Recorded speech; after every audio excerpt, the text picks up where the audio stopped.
Не е време за предвремени парламентарни избори, иако партиски, тоа и одговара на ВМРО ДПМН, повикувајќи се на партиските анкети, посочи на денешниот брифинг со новинарите премиерот Мицковски. Додаде дека во моментов приоритетни се и долговите кои земјата ќе треба да ги врати, почнувајќи од оние 2,2 милиарди евра, но и 700 милиони кои до јануари ќе треба да се обезбедат за издавање на новата еврообврзница.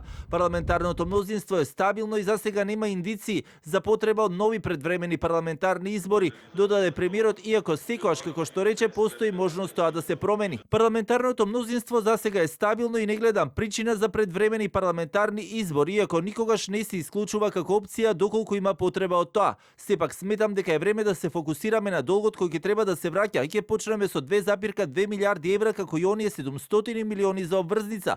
При тоа да не заборавиме и на проекциите кои ги имаме за долговите, кои ќе треба да се враќаат и наредните години. Коментирајќи го и реформскиот процес во делот на судско-обвинителската фела, Мицковски посочи дека земјата периодот ќе остане фокусирана и на реформската агенда, но и го изнесе неговиот личен став дека превисоки се барањата за 3 пати повеќе да се зголеми буџетот на судиите и обвинителите.